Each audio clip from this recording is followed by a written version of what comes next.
Hello, this is Skylit Lake reading Uruk no Jitsu by Monric Account. One Shot Series. Naruto believed himself to be as dumb as people thought he was, just not as much. He was aware of the many things he couldn't do, at least not right now. Not as everyone says it is supposed to be done. The list was long and got around to pretty much anything and everything. At the academy, he was bad at words, be that reading or writing, or saying or remembering. He was also very bad with numbers and history and the technical stuff of pretty much anything. At the academy, he was very much as dumb as everyone says he is, and that's why he simply does not stay there most of the time, even if he begged Jiraiya to go for years. Alone in his apartment, it was a lot like at the academy. He never knew exactly how to keep himself or his space clean, what to pay attention to, how to keep track of his food, how much was on the fridge and the cabinets, and when it spoiled. That's why he liked ramen so much, after all. He also wasn't always sure how to brush his hair, so he kept it very short and let it do its own thing. And while trying to talk to other kids, well, a lot of the time, it was better just to not do it. The adults never liked Naruto, but it was worse when he was trying to make friends. Parents especially hate Naruto.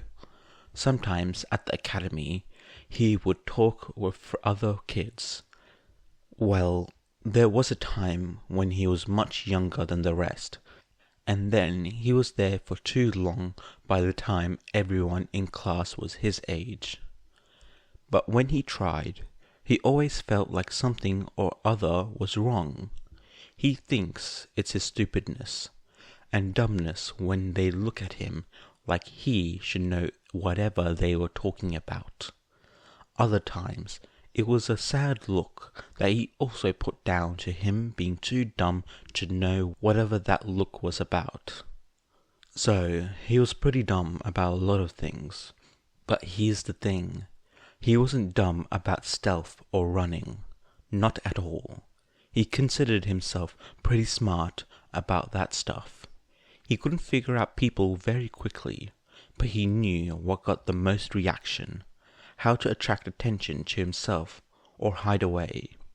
See, Naruto had a system, a very good and clever one, if anybody bothered to ask Naruto. Naruto was loud. Very much so, as everyone has told him since forever, and nobody thought he could be anything but loud, so he leaned heavily into it, with his orange tracksuit and carefree posture. Then, when no one was looking because he was being quiet, he could do all sorts of wild things. His favorite was climbing to the top of the Hokage mountain and painting all the faces on there. It works pretty well, especially when he was angry. People, for some reason, always think that an angry Naruto would be even louder and more destructive and violent. Naruto knew that the only thing he was allowed to be on that list was loud. But not all the time, especially not about feelings. Naruto, when he was feeling too much, was very much quiet, light on his feet, and someone people just didn't pay attention to, which made climbing and painting even easier. But another trick he has, that people simply did not notice much, was walking around where he shouldn't be. After he started to use his orange tracksuit and people learned to expect that, when he was doing something he shouldn't, not wearing it made it very easy to blend in.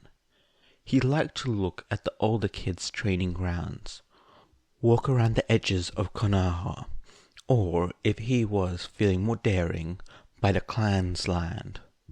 He he learned very early on which areas to avoid. Nowhere near the Hyuga or the Nara forests. The Inuzuka could always smell him out, and when the Uchihas were around, it was not a good place to be either. And he never built up the courage or will to try after. But the Akumichi would sometimes give him food before urging him out, if they would catch him. And Sarotobiji-san never minded if he walked down the corridors of the Hokage building, if he avoided playing any pranks, which made the place very boring to be in anyway. And the people there were not as careless to let him hear things he shouldn't, like at the training grounds. At the end of the day, while Naruto could and was very good at not being seen, listened, or caught until after he did something or found a way in to a place he shouldn't be, he was a prankster at heart, and never being caught was boring and wasn't fun at all. What's the point of knowing all those cool kicks and punches that he was never able to pull off because he always got himself caught in wanting to try it all at once when at the academy, if people wouldn't notice him or get mad at him anyway? Not the fun mad that prank made people be, just the angry mad. And he knew very well about doing long and quieter pranks not being as satisfying. He did it all the time. See, another thing Naruto was very good at was something of his own creation, the Oroku no Jutsu. Naruto created it for a bunch of reasons, see? Flashing lights and smoke bombs were fun, but weren't working long term, and he needed something more impactful and flashier.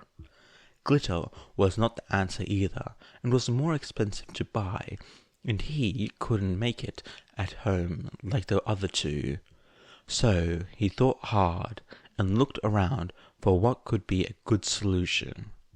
He tried to throw food, but that only made people go from fun mad to angry mad very fast.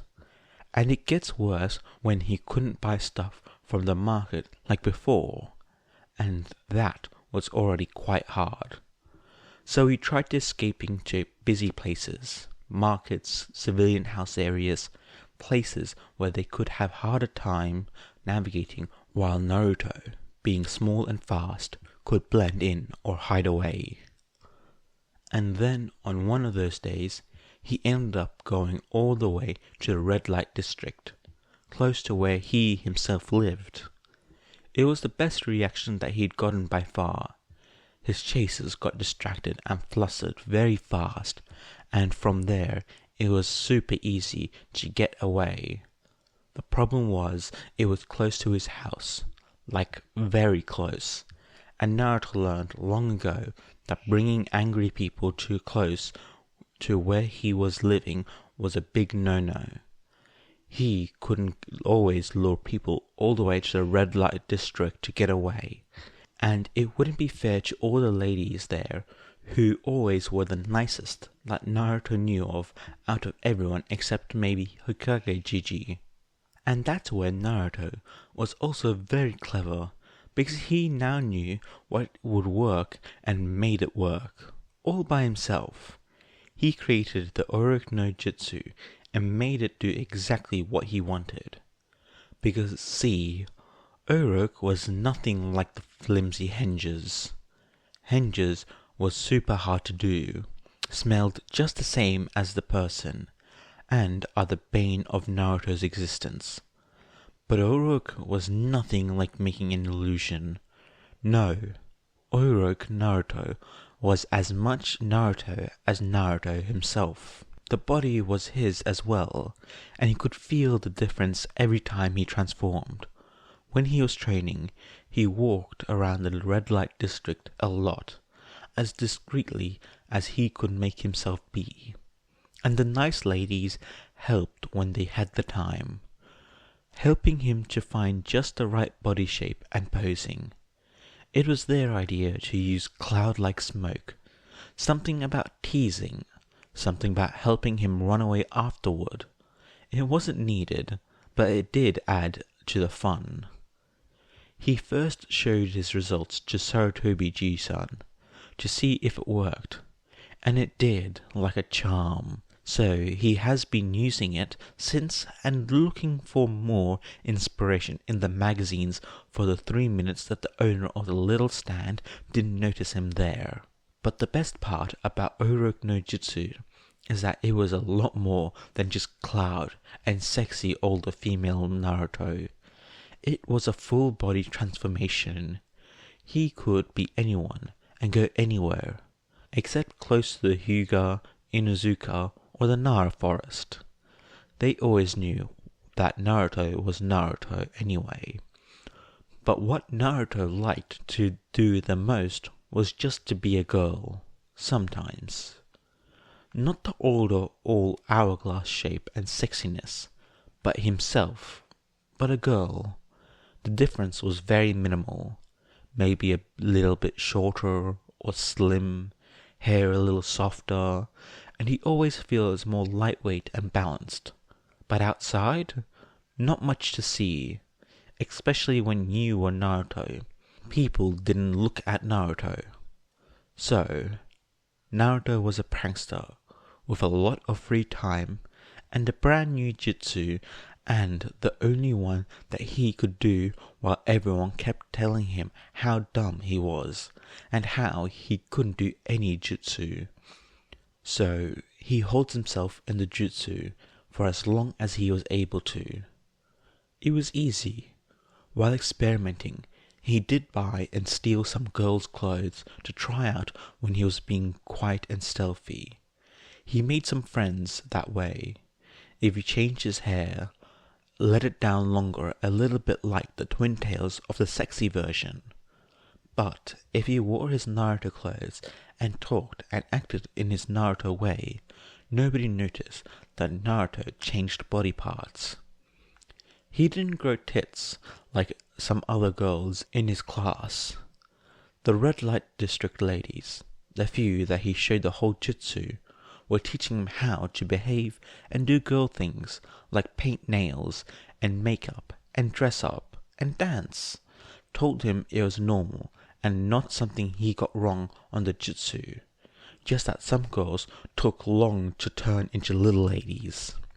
Then it was fine for Naruto because he didn't have to worry about hiding anything. So, Naruto holds the jutsu and holds and holds, and he spends a whole year holding the jutsu, and by the second time he couldn't graduate and had the summer to wait to start all over again, he let it go. It was weird, because after a year of holding the jutsu as a girl, when he turned back and immediately slept, he grew overnight and felt extremely unbalanced and just wrong for a while. The worst part was probably learning how to use the bathroom properly again, and not falling over every other roof while running. He got caught on his other louder pranks a lot more that summer than he had in years. It was embarrassing. And the next year, Naruto stole a scroll, learned the super cool shadow clone thing, discovered about the monster sealed inside him, and gained his Hittite, and ate Ichiraku's ramen with Iruku-sensei, and forgot all about his jutsu for a while, focused on the cool new one.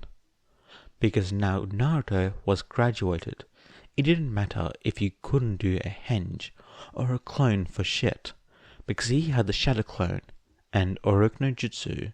Not that that one ever got him nowhere close to graduation.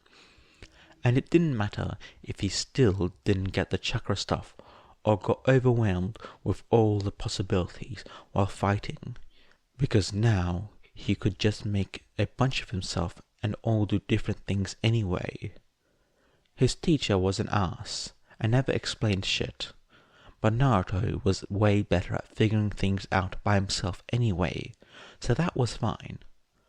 Sakura and Sasuke were a little harder, partly because Naruto wanted to be their friend, and after watching a lot of training from older teams, he saw teams were all friends, or at least dealt well with each other, and that just didn't seem to happen with Team 7. And then, that also didn't matter because Kakashi was training Sasuke, and this weird pervy guy called Jiraiya was training Naruto, and Sakura was left to train by herself, he thinks.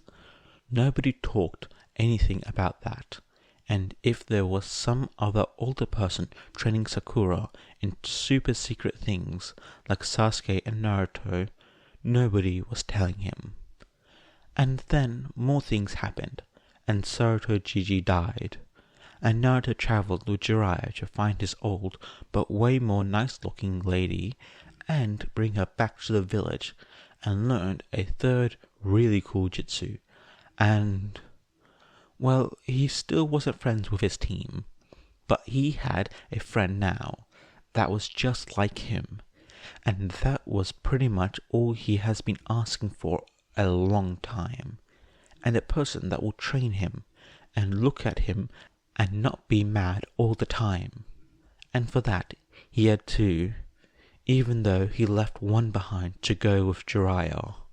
The problem with all this was, now that Naruto and Jiraiya weren't training for the exam or after some lady, Naruto was learning a whole lot of nothing. Nothing as cool, at least. He was getting better at reading now that he had to read Eresenen's porn books and help him find mistakes. Naruto thinks very lowly of his books, mind you. Naruto didn't think much about literature and had no idea and what it would consider a good book, like Sakura-chan probably could. But Kakashi liked his books, and Naruto doubts a lot of things that Kakashi has to do with. And he doesn't think the Red Light District ladies liked much of Jiraiya's books as well, and he trusts them a lot more. Between running around and trying to find Jiraiya, when he decided to just take Naruto's hard-earned money from Gama-chan and drink around or go to onsens and doing a lot of walking in the middle of nowhere inside fire, going from city to city, but never staying for more than 2 days or so. Naruto started to feel antsy. So when Gaara starts to send letters, he answers. Kazekage's Friend by Monrek Series Chapter 1 The Visit. One of the things about traveling with Jiraiya is that while he uses a lot of his Oroku Jutsu, it is much more about the sexy new teen with clouds around her than it is Naruto but a girl. Having nothing to do did bring back both the acknowledgement that there was much more of his jutsu that makes pervs bleed, and that Naruto misses being a girl, and that nude teen form is rarely a girl more than it is a prop. Again, Naruto is doing much of nothing and can't even prank around to pass the time, because when he tried, he and Jiraiya had to run away pretty fast or pay a large sum, making Gama-chan all empty and lumpy yet again, and receive only a angry mad and a lecture he couldn't escape after. So that was no fun. And Jiraiya, while very stupid and weird in a lot of ways, was also very smart and wouldn't fall for any of Naruto's pranks. So he stopped trying. This brings them back to the fact that Naruto is bored out of his mind, and the only highlight being him answering Gaara's semi-weekly letters. Gaara told him a lot about his experiences being a Kazekage, how a lot of people still hated him or were afraid of him, but he was trying his best, for the village anyway, and now it was trying to connect with his siblings. And sometimes he asked silly things like, how was the taste of ice cream, and how does one know their favorite food? Or what was having fun like, and what Naruto did when he wanted to have fun. Naruto hadn't had the answer for all that Gaara wanted to know, or was good with words and being formal and proper like Gaara's letters were, but he tried his best to answer anyway. Naruto's answers tended to go more abstract around terminology and ideas, and closer to what he could see in a literal sense, which was different from the more poetry pessimism and the blunt way that Gaara saw things. Once, Naruto and Gaara ended their whole debate for a couple of letters about if glitter bombs or sand bombs were the worst to clean after on neutral ground. Outside the land of wind, which sand was already constant, and the people don't bother to clean because it would just not work. At least Naruto was pretty sure that was the topic of the discussion. Gaara had entered in some convoluted flowery tangent. That was a new word that Jiraiya taught Naruto about the lasting effects / proofs of the failing of the enemy and how one can't escape their past because the evidence would just not go away because it isn't happening anymore. Naruto pointed out that glitter would have more swoosh for just how obnoxious it was, that memory being sparkly plastic. Gaara conceded to his point. Gaara also asked how Naruto was doing, bored mostly, and didn't comment on his training.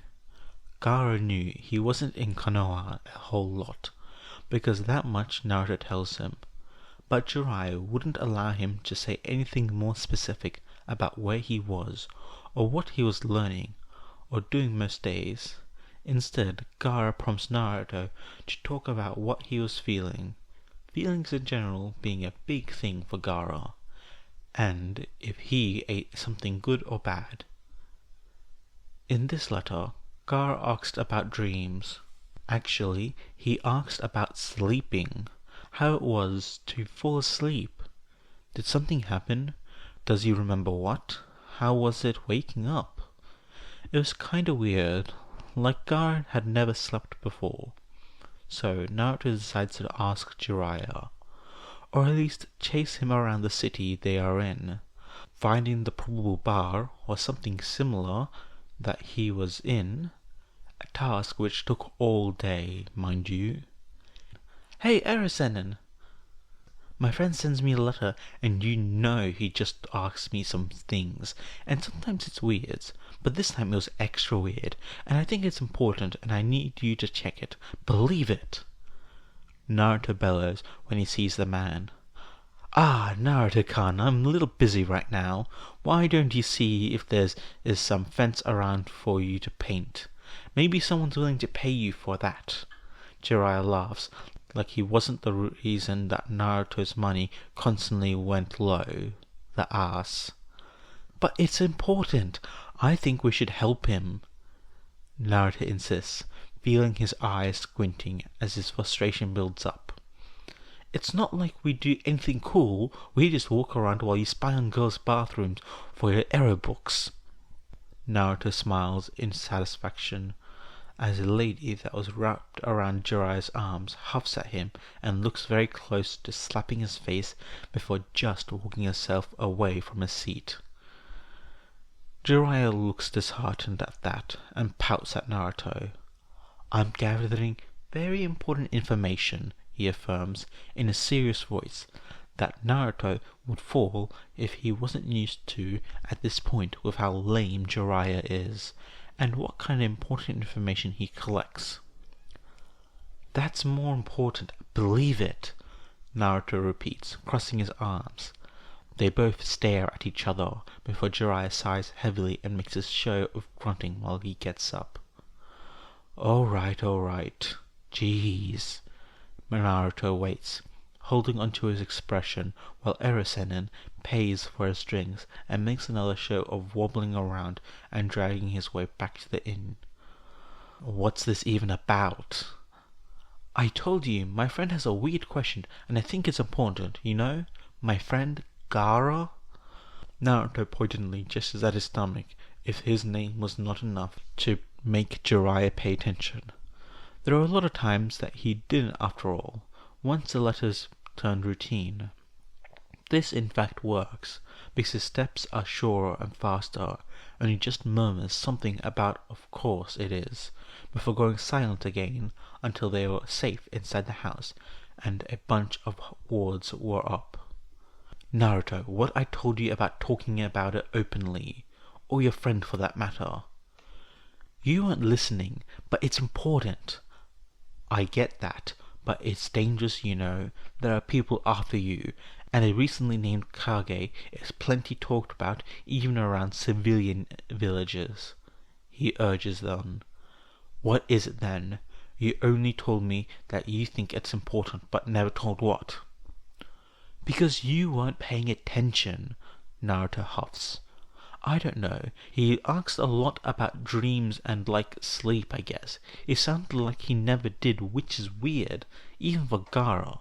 'Cause I know some people don't dream, but I've never heard of nobody not sleeping." "Anybody," Jiraiya corrects absentmindedly. "It must be about his seal then," Jiraiya murmurs, before sitting and laying down on his futon. Naruto waits. "What? That's it? You figured out what was wrong with mine, so you must know something about seals, right? You could help him," Naruto insists, but it doesn't seem to work. Jiraiya grunts something about boring political stuff, but Naruto is determined to help now that he knew that he could, so he pressed on. Gaara is my friend and the Kazekage. He would let us pass." "And that would be a diplomatic mission. A rank one at least. You're not ready for that." Jiraiya had a world map open on the floor of their camp, murmuring for at least an hour now if they should go north or south instead of going to the traditional route. "I don't get why we just can't go in a straight line," Naruto moans, falling on his back on the grass around them. It was very green and soft, but slightly damp and muddy. They have been on a damp, muddy path for ages right now, just going east, or was it west? To the left. Jiraiya before was walking them in a direction of the coast, which was like the opposite side of the land of wind. So during the week, since Naruto makes Jiraiya's cave and help Gaara, they had to walk all the way back, maybe even passing Konoha all over again, depending on if they would go north or south. Now they were in the south of the land of fire. South was rainy a lot of the time, and then warm and always humid. The beach Jiraiya wanted to go before was a tourist one, with sand and ladies in bikinis. Luckily, it was this information that finally gave Naruto an answer about how to convince Jiraiya, with a bonus coming out of it. "Sensei!" The Oroku no Jutsu teen version had a bikini this time instead of clouds, and Naruto made sure to press his breast against the Air Ascendant's arms. "If you let us go to Suna to help my friend, I'll spend the whole time as a girl. I'm very good at that. It'll be no problem." Naruto made his voice less high, quieter, and breathier. "Just allow us to go." Jiraiya's nose was bleeding as he agreed and started to write Tsunade Obasan. Naruto waited for just enough for the letter to be sent to Tsunade, then let go of the big best form to his usual, more familiar, Naruto but a girl form. Jiraiya was devastated, and Naruto couldn't be prouder of himself. Still, there was another week of waiting before Tsunade had to send a letter to Gaara first, and then Gaara sends another letter to her so that Naruto and Jiraiya could go to Suna. Like Naruto himself couldn't have just asked Gaara directly. It was stupid. Jiraiya sighed something about it being policy and why Naruto wasn't ready for diplomatic missions like that, yada yada. It worked, and Jiraiya kept whining about Naruto not having breasts anymore, which he had. They were just very tiny and not the big heavy things the cloud version had, thank you. Traveling to Suna after receiving the confirmation, took a whole week. Crossing fire in an already humid season to the even damp and rainy place directly to an extremely dry one was weird. And then, once in wind, running in the sand was an exercise by itself. Jiraiya's vengeance on Naruto tricking him was making him spend a whole day using chakra control to run up and down sand dunes, or no chakra control at all, losing feet and falling or tumbling over and over again. Finding resources was also hard, and there were a lot fewer villages on the way to Suna. His jacket was long ago kept on his backpack, waist, or over his head. His black t-shirt was not all that breezy or protected him from the punishing sun. By the end of the day, he often goes to sleep with red rashes all over and is barely able to move. So when the walls of Sunagakure that they had been staring at for the whole day finally cast a shadow over him, he couldn't be happier. Being received by Gaara and his sister also helped a lot. Naruto runs, stopping just in front of his friends, smiling wide, barely containing himself in his skin. Gaara startles and sways back a little, but he is also smiling, in a sweet, small way, but there and true. And that's what's important, really. Naruto kinda wants to hug him, but maybe he should hold out his hand instead. Or maybe bend? Gaara is the Kazekage after all, and that would be the respectful thing to do, right? But Naruto is quite too close to that right now. Naruto-kun, it is nice to see you again, Gaara says, without any of that nasty harshness or hatred in his voice like back in Konoha. It was a very nice and soft voice that Naruto had no idea what to do about, but it made him really warm and happy, so he allowed his smile to grow even wider in response. "It's nice to see you," he exclaims, and oh no, that was too loud, wasn't it? Gaara didn't seem to mind, even though his sister looked like she did for them both. Jiraiya coughed behind them, and Naruto jumped a little, giving a little space between himself and his friend to introduce Gaara to the Eresenin.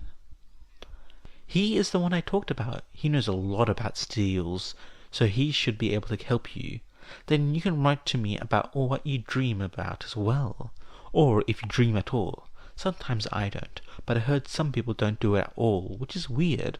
But like, you're still sleeping even if you don't dream, and that's what's important, believe it."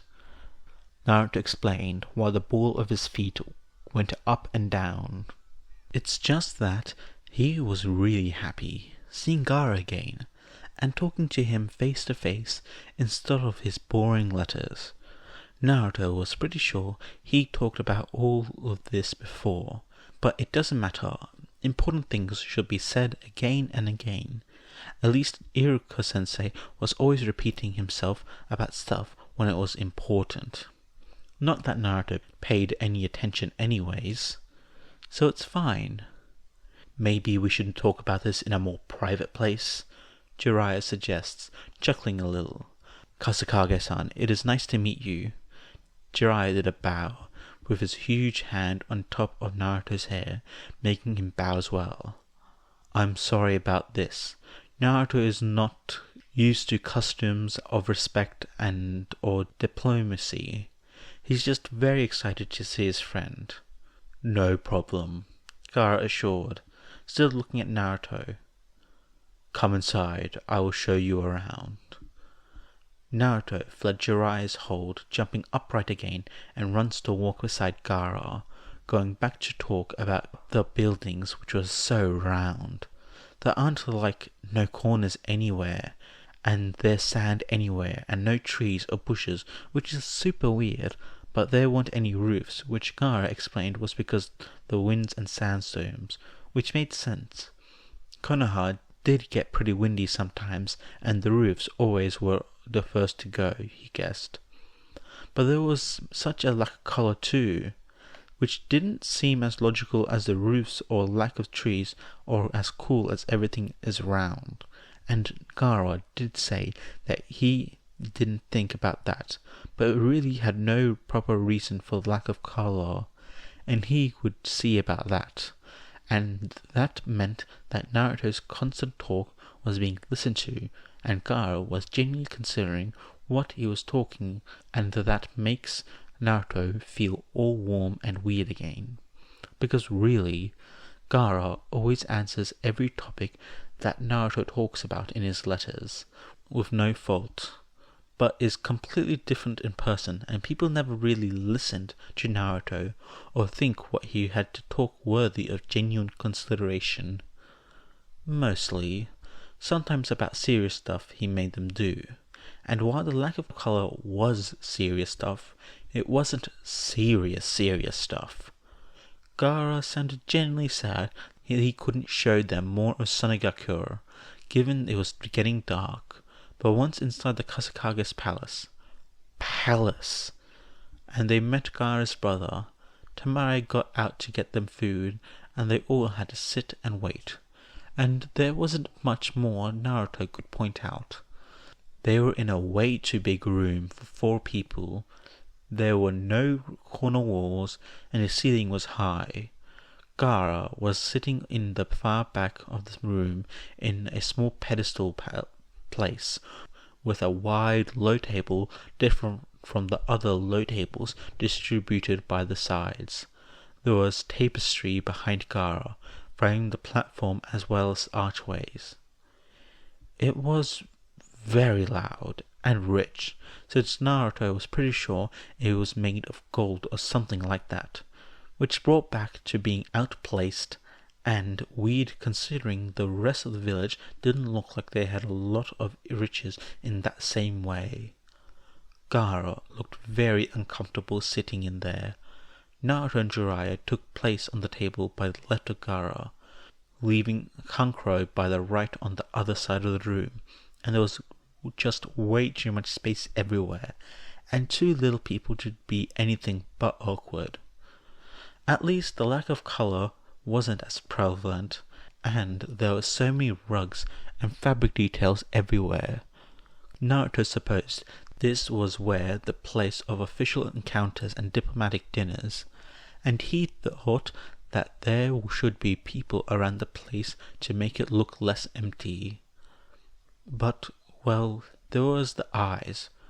Oh, so similar, always afraid and hating. Gaara didn't seem to have any assistants or bodyguards, masked or otherwise, like Hokage Gigi or Obasan had. But really, the eyes were everywhere when they were walking in Suna before, or in who they passed on the palace, and maybe Naruto wouldn't trust much about people who had eyes like that either. Naruto didn't want to think about it much, because, well, he was always thought if he was the Hokage, he wouldn't be receiving the eyes. At least not that way, not as much, not for everybody, but Gaara... Anyway, the point is, he didn't have much to talk about now that they stopped, and it was getting awkward. And Naruto hated awkwardness. He didn't do awkward. He tried not, at least. It didn't always work because, well, people never like much when Naruto talks or is loud or moves around or just is there. Because that is not true here. Because Gaara is Gaara. And Gaara heard when Naruto talked and talked back to him, and didn't mind when Naruto gets too close or talk too fast or too loudly. But he really didn't know what to talk, and Erosenin had been wincing a lot, so he probably wasn't any help in here too. Something about respect, politeness and diplomacy and all that boring stuff. Probably. When Jiraiya started to wince that way, it mostly ended up being about that. But Gaara is his friend. But is it not even like how Naruto is Sakura-chan's friend? When she got all wincy and mad at him, Gaara didn't care about that, so why should Naruto force himself to talk all snobby and weird? Also, they were kids. Naruto was pretty sure he was a little older than Gaara even. So really, the respect stuff cancels itself out. It's fine. Weren't you a boy before? Kankuro snaps. Gaara's brother kind of also had that eye, but he kept shifting between Gaara back to looking weird to Naruto or glancing unsure to Eresenin all the time, and had that face people get when they find Naruto annoying. Naruto wasn't expecting him to say anything. He was expecting that he would scoff and stalk out the moment Temari got back, and that would be that. But more than that, he wasn't expecting him to even notice that Naruto wasn't a boy right now. People never did, and he was pretty much sitting in silence, glaring. His glare was weirdly like Gaara's glare from before in Konoha, which was kind of funny, but mostly weird, and Naruto really didn't expect that he would notice. People don't notice stuff, not when it's Naruto. And he never had to explain himself, and oh, now he is not only feeling the awkward air, but feeling himself awkward and weird. Not the nice weird, but I did something wrong, and people will not say what it is, only to be mad at me weird. He tries starting. Is a jutsu. Naruto exclaims, forcing himself to laugh and smile wide. Yeah, it's a jutsu, and a training jutsu, part of the training, kind of like a henge, but not exactly. I'm not very good at henge. This is like shadow henge. No, that doesn't sound right. Which is unfair. He thinks he does a very good job of naming things, and he had really good name for the jutsu already. But, well, he couldn't say Oroku no Jutsu right now, could he? And would it be weird? Especially because he said it was a training thing. And using shadow in front to say it is more than a simple henge, like a shadow clone was more than a simple clone, didn't exactly work as well. It's something new, he rushed to say. It doesn't have a proper name. It does, but it would be weird to say it. How did you notice? Naruto finishes with a smaller voice than he wanted. Naruto was brash and loud, but right now he was only feeling timid and oh so awkward and wrong-footed. People aren't supposed to notice. It's kind of the whole point. Naruto had no idea what to do. Kankuro's face does something weird, and he avoids his eyes, glaring at his side. Your shirt. What? Naruto glances down at himself, on his Naruto black shirt like always, and sees it. It's not obvious. It's not clear at all, or as prevalent as his older Oroku form, but it looks like what Ino and Sakura-chan and pretty much every girl in his class had at some point during the last years. Small triangle lumps on his chest, bigger than before he started traveling. The form is clear as a girl's breasts starting to grow in, and now that he was paying attention, it did seem very marked. It is, it's there, and you can notice it in certain angles, he guesses. It is very similar to the girls of the academy, and he does remember the whispers between the girls or the blushing between the boys, and to Naruto it never seemed anything much, just chest. Well, a girl's chest, but still, he clearly remembers how civilian-born girls ended up days very embarrassed and almost not quite running back home, and the next day, clearly, with some top or bra under their shirts. Naruto was feeling very close to what he thought those girls felt in those days right now. He also was kind of mad at himself for feeling, because it's not like he can see anything. It's just a very blurry outline of a possible shape. You can't really see it, but he feels like his fly is open, and everyone can see his kid's briefs, or something like that. It's not. Kankuro starts again, moving his glare back to Naruto's eyes, his face doing something weird, but with determination despite himself now. It's not much really, it's just reminded me of Tamari when she was... It's not like I was staring at your chest or anything, he insisted, still looking straight into Naruto's eyes. And oh, this was weird as well. People don't stare at him like that. You could probably ask her if you needed, he says with finality in his voice, probably ready to stop talking for the rest of the night, and ready to glare at nothing very much again, which makes Naruto take a breath, because he didn't know.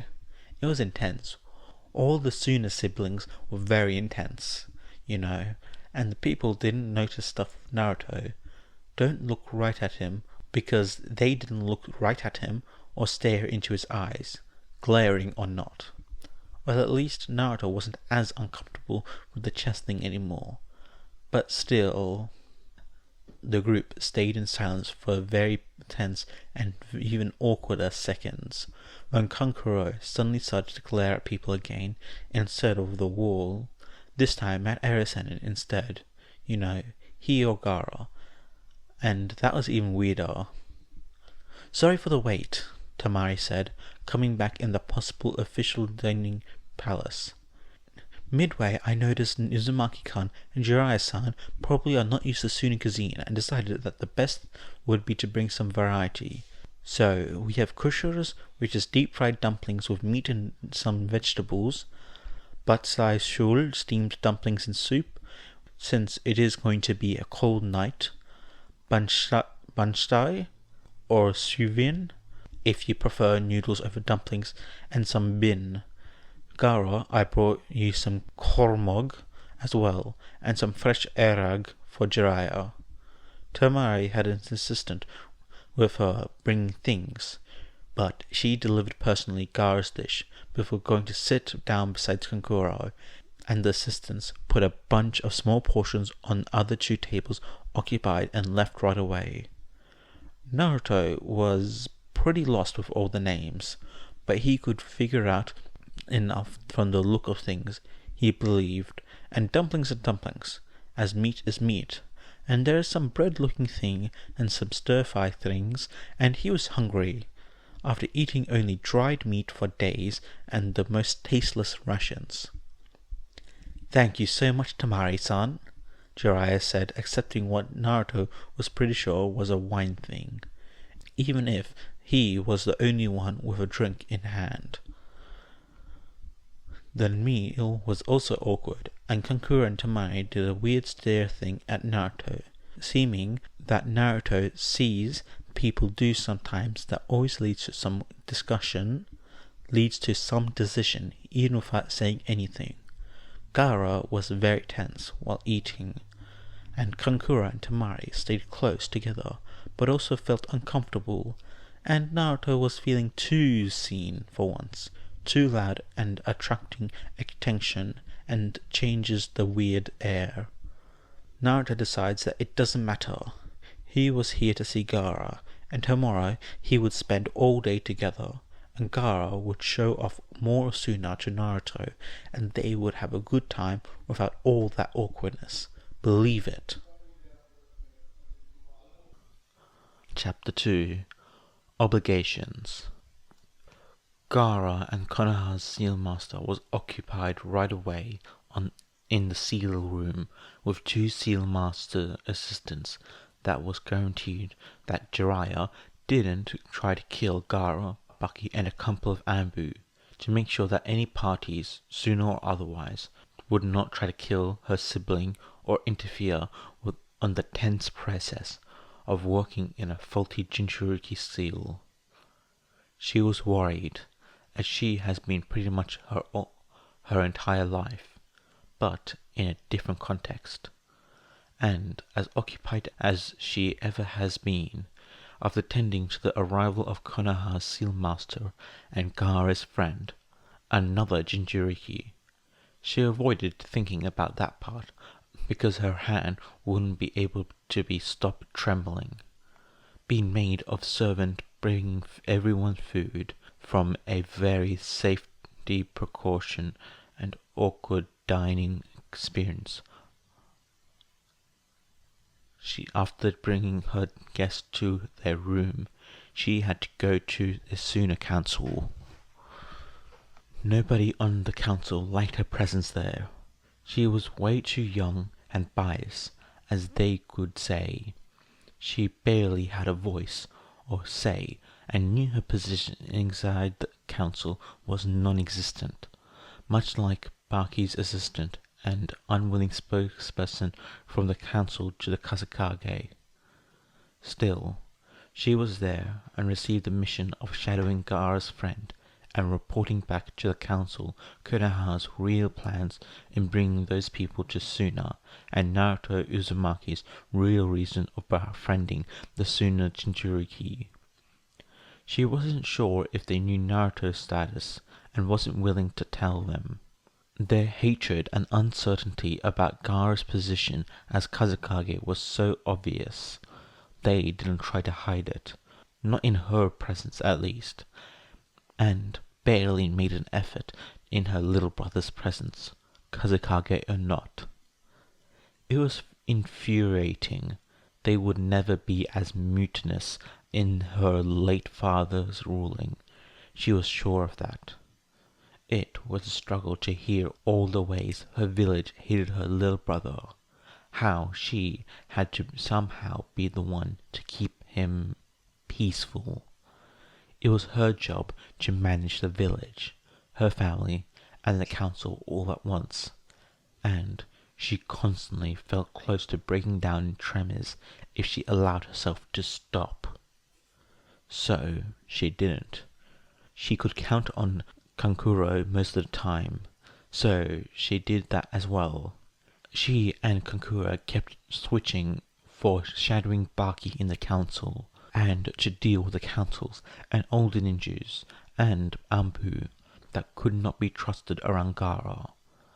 For her, the Seal Master's presence was a miracle in some way. A lot of Gaara's anger came from that monster and father's interference. Not only that, but the blonde kid. Meeting Naruto Uzumaki at the gate and seeing how her younger brother relaxed. Things that she never thought would happen in the first place, and smile and talk as a normal kid, was strange. Later that night, she had got Kankuro to allow her to hug him, and shivered for hours, trying not to feel shame for her weakness, and was so glad for that.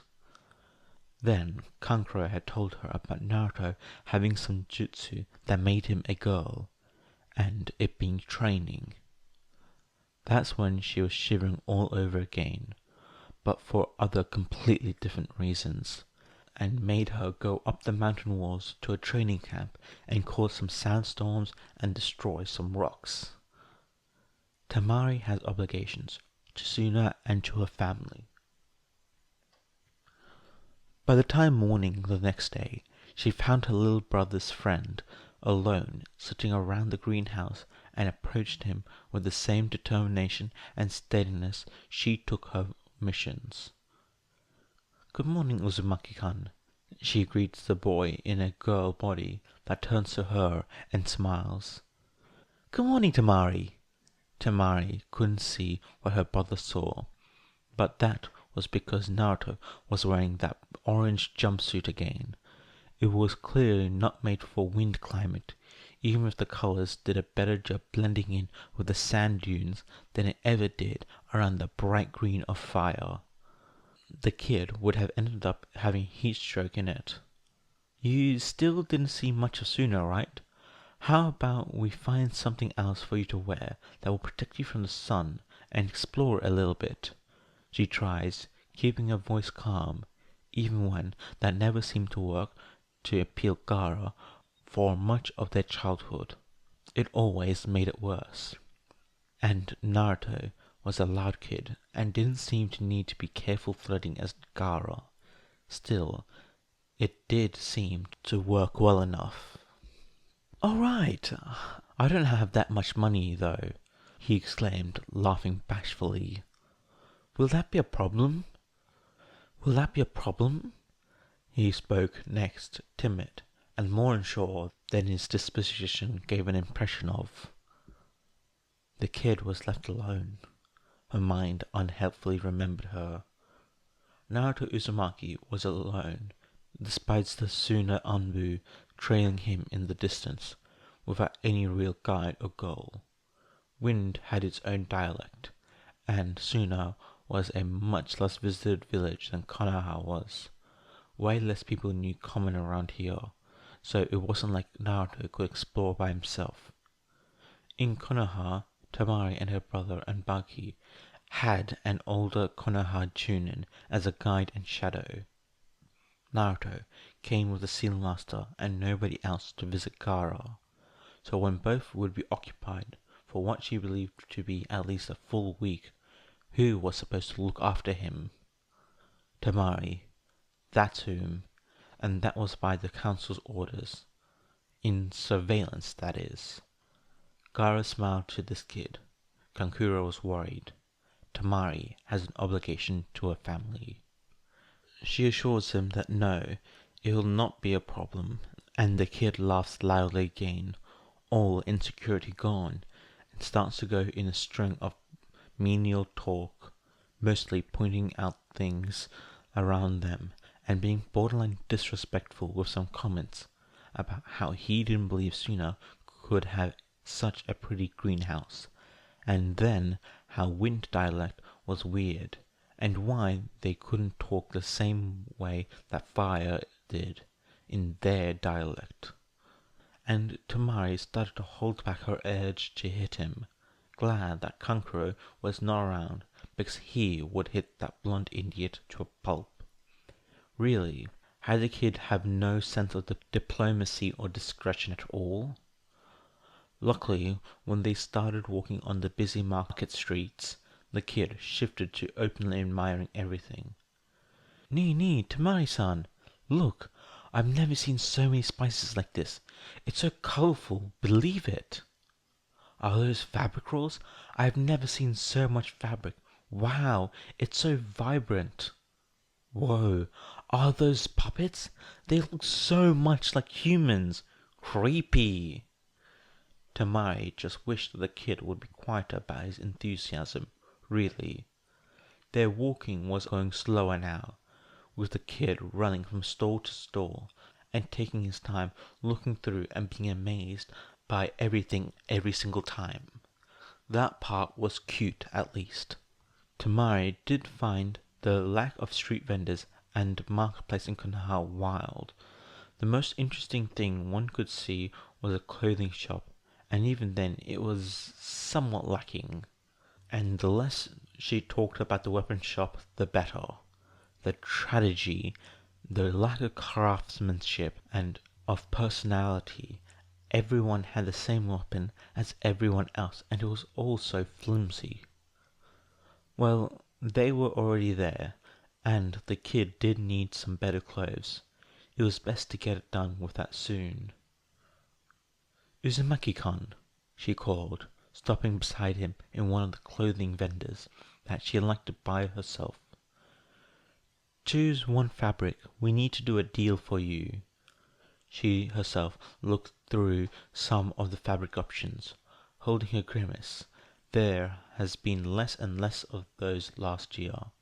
She remembers being a little girl and in awe with how many options there was, how many colors and prints. She remembered being young and her mother bringing her to study the symbolism of the ornaments in their clothing. Suna's form of seal mastery shown in ki and ulgas. There was a time long ago that the ninjas of the desert held as much sealing knowledge as those lost at the sea. She knew. Those of the desert knew better of surviving in secrecy than those of the sea, Mother told her, away from father. The desert was harsh and unforgiving.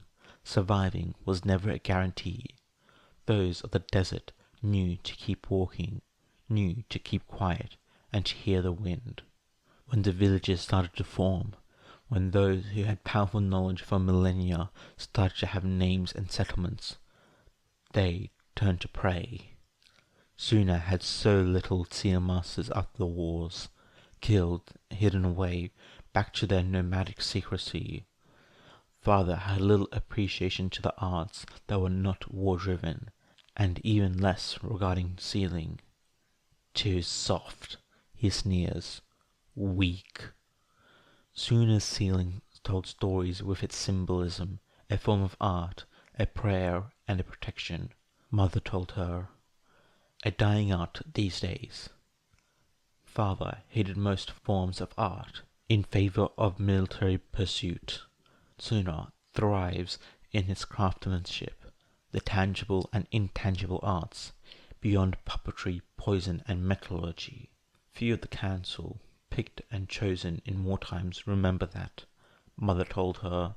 Uzumaki Naruto had quieted down, passing his fingers through the soft fabric and elegant prints again and again, face moving in some kind of desolated wonder. Suna was not the only one who has lost the sacred knowledge, she thought. Then it strikes Tamari. The kid doesn't know where he's from. Her anger and despise for Konoha brews again inside her, and threatens to bring her to unsteadiness. She holds it hostage, and lets it simmer away from the forethought of her mind, somewhere deeper, and focuses on the now, as Naruto picks on iridescent orange-pink Dupani fabric that he can't seem to be able to stop touching and look in awe. Is that one fine, Tamari-san? He asks, with a quiet voice, way too soft for such a loud kid. The fabric was loud, especially for a ninja, but the bright orange jumpsuit, or whatever he wore normally, wasn't any better. And it was the same strength as ninja silk as our own clothes.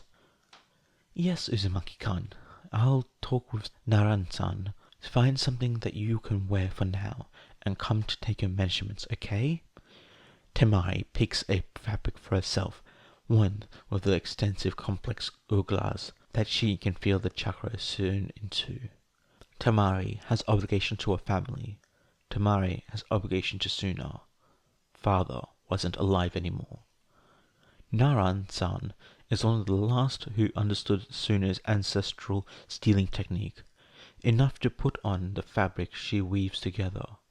Naran-san does not have mastery, only the little knowledge passed before Naran's partner was killed by the White Fang. Naran kept some of the partner's scrolls, but that knowledge had been passed orally to Naran-san's partner before that, and Naran-san could never reach mastery.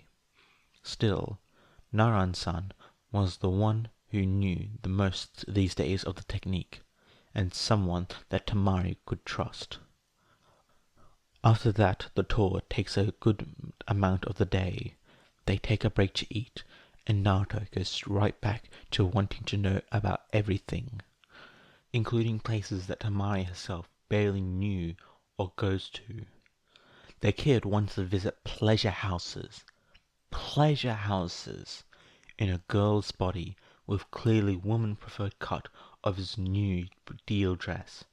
At least this one was not as vibrant as the one that Nara-san was making, but a plain deep red one. Tamari didn't think that otherwise both would have very unpleasant and dangerous time. Not that they were going even close to pleasure houses now. Teenagers. No sense of danger and no thought on their hollow heads beyond whatever the present hormones dictate. But Tamari-san, I go to those places all the time, he insists. It's fun, you know. There's food and dance and music and a lot of soft spots. Why was this kid always so loud? And it's not like you need to do anything, you know. You can just watch and talk with the girls. We are not going. As like she would be sitting around talking uh, while the kid does whatever in a fucking... We also have, this time, there were 6 hand seals. Horse, dog, boar, ham, hare. Clouds took over where the kid was, giving way to a late teenage girl. Naked.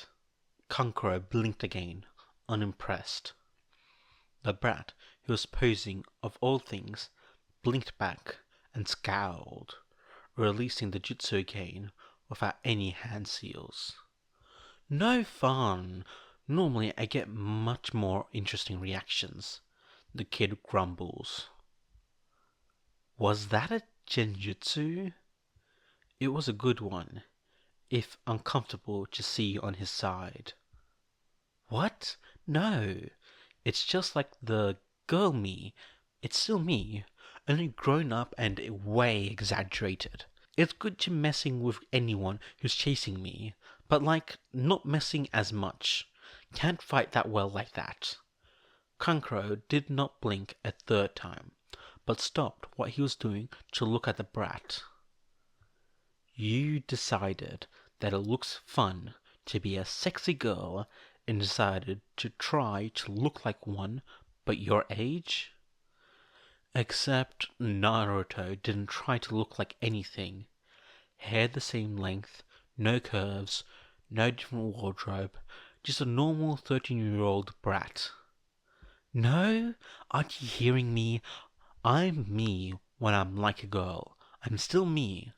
That other version is not me. It's only a prank. Naruto shouts.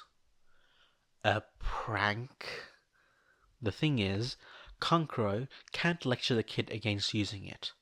It was good. It looked real. It seemed to even be real. That kind of surprise, the second question what is happening, to process what you see, the reaction it would get from some people are all things that would change a battle.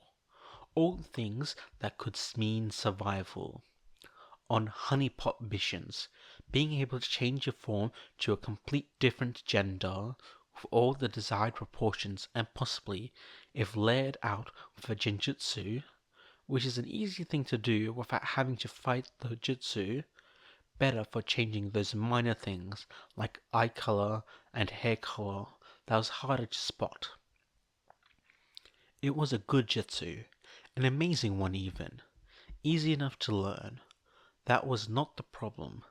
The problem was... Kid, listen to me.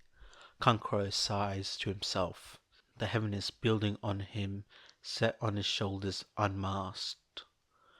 This is a good jutsu. Remember what I said about good poisons? It's the same. But being careless with it could end up with you chosen for honeypot missions at a very young age. Kankuro waited, looking for details that gave a person way, a shift of the eyes, a hand gesture. The kid is good at not giving things away, at least at this. Kankuro's skin itches. You know what I'm talking about. Kankuro affirms.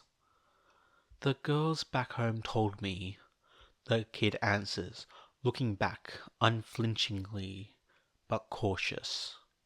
The girls of your class? He pretty sure it wasn't. He needed to know the details. It's what he does. From the red light district. It's close to where I live.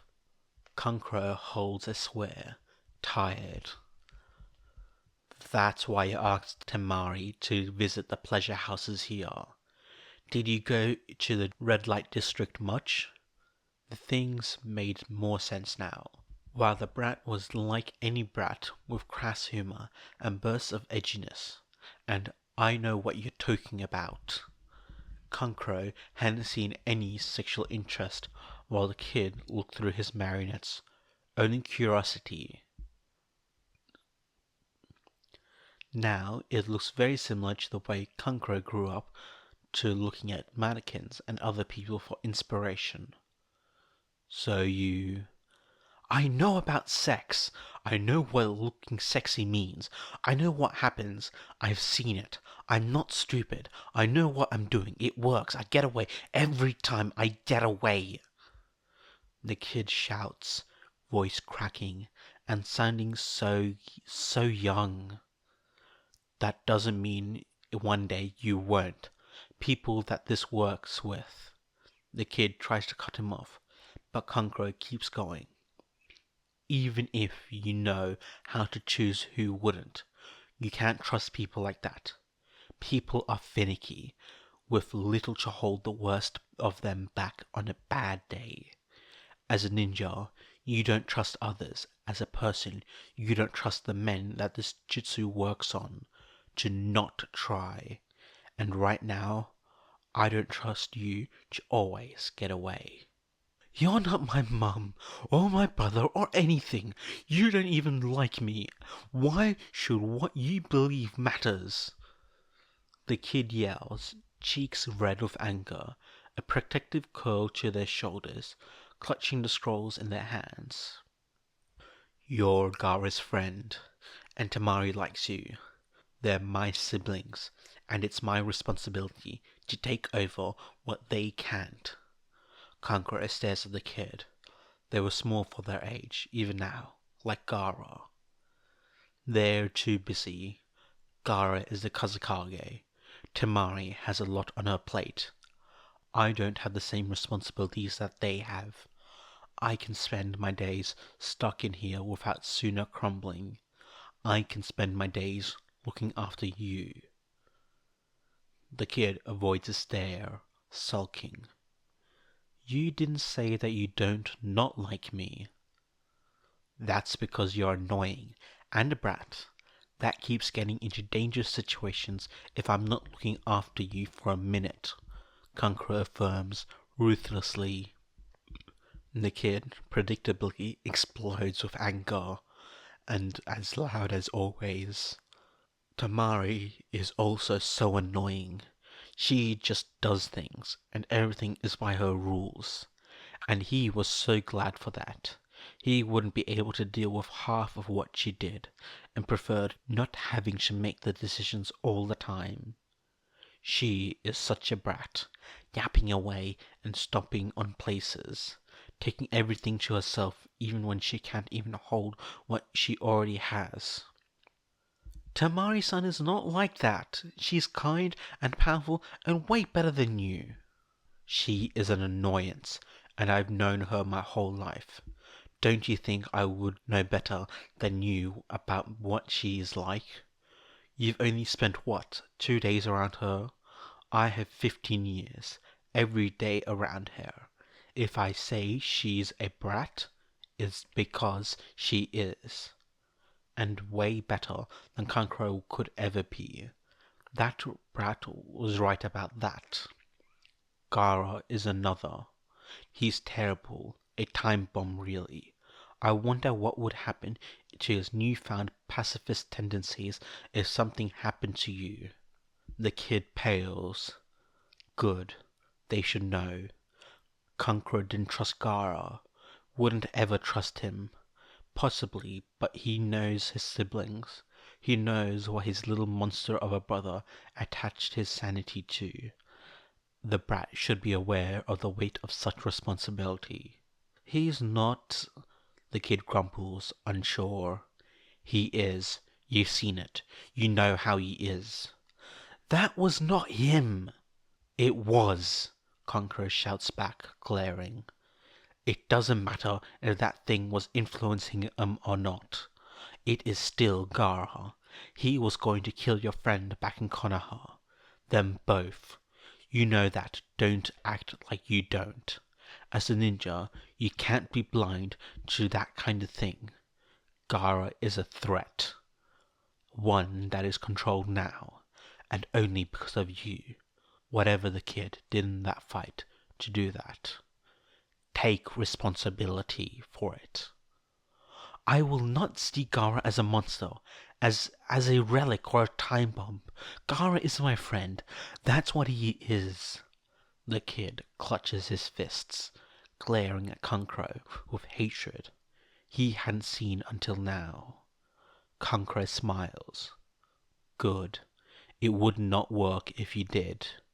He was glad that his little monster of a brother had someone who would not betray him.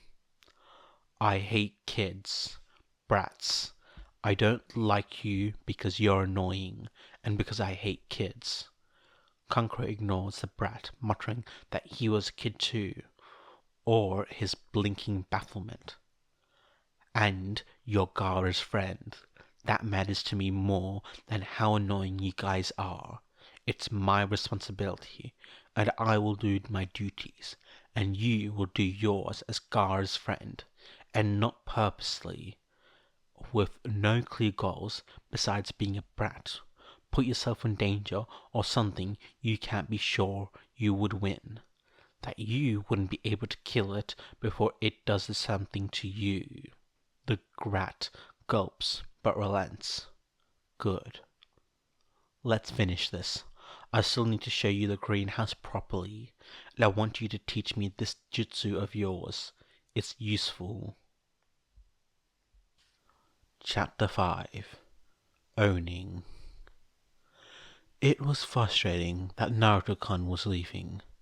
Gaara felt more than familiar urges to fix that with blood. The underneath of his nails had feigned dry feeling. In the odd, new-found quietness of his mind, the whisper of impressions of what would mother say echoed. The bloodlust and the violence presented as the only way forward, as the only correct response to the offense. Except Gaara's friend was his own person first, and Gaara's secondly. It would be unwise to keep him as a prize, as a toy, the same way father did with Gaara for all his life. A prisoner not for his own wrongs, but for the ego of his warden. He refuses to repeat the mistakes of his predecessor, be it in the Suna's administration or in his personal life, for all that such a monstrous past relic would be able to. For that, Naruto needed to be free, to come and go as he pleases, and it's Gaara's responsibility to guarantee that to his friend. Opening the gate for him in person, giving the proposition to maintain the gates open after was the first step. Giving his friend a reason to come back, something to link him to Suna, must be the second. And last, with time running out not unlike his prey, visible just before him, yet as prey had been in those last days, the knowledge of how easy it would be to grasp and hold and break. It sounds unappealing. Dealing with anger that comes from restraint has been a challenge. But Gaara's will had to be stronger than mother's, and now her voice only echoes as sand on a room, presence lingering on annoyance that disturbs one's peace, able to clean with time, even in a place such as the desert, where storms would raise the dunes, the sand invades the houses, and tries to bury it down again and again. In the shelters one would be able to clean it out. Protections would be raised, measures taken. Gaara was no longer an abandoned relic like the one found buried for the forgotten. No longer lost in the storm. He must do better. Be someone worthy of being Naruto's, as Naruto gave himself to Gaara.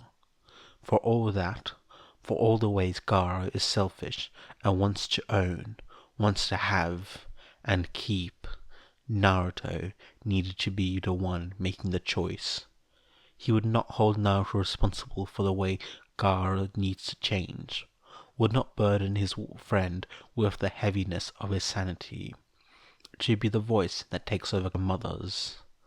Gaara will, however, take advantage of the opportunity that has been given to plant suggestions of a safe place beside Gaara to Naruto.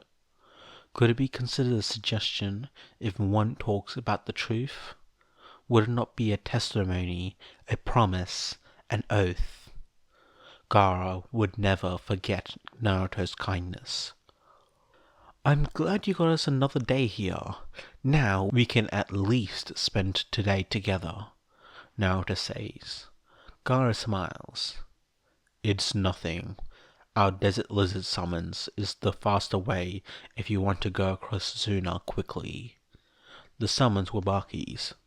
It was easy enough to convince him to loan them with a promise of having a longer time to spy on what Konoha wants. Conqueror's idea, surprisingly. It was unexpected that his older brother and friend would get on so well together. He could understand if it was Tamari with her affection and attachments. She always had a miserable taste of longing on her that angered mother.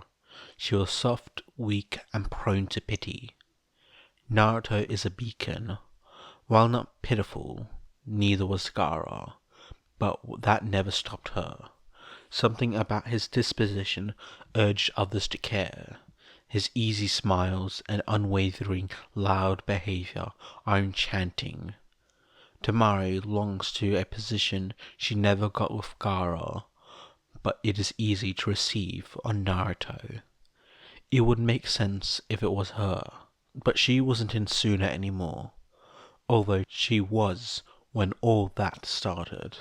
In her absence, Kankuro ended up being the one to take over Naruto, not only in observing him, analyzing his character, his goals, not finding anything earning concern, but he also took over the caregiver position Tamari yearns.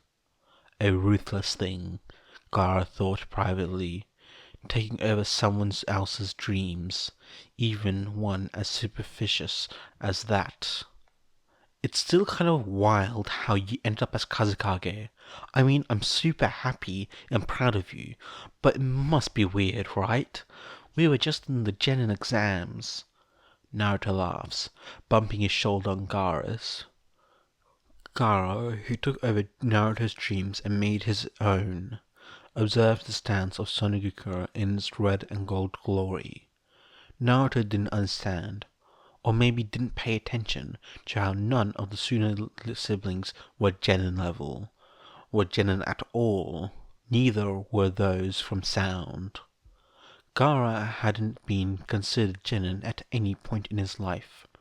One day he was the Kazekage's son who stuck around, and the next he was sent on a dangerous mission, always as the Kazekage's weapon, a throwing kunai, without will or voice, forged from nothing to ready to use. Presenting him or his siblings as genuine was misleading, a purposeful tactic, a clever one.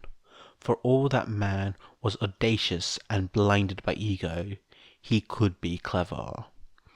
That the Konoha genin held on as much as they did was surprising.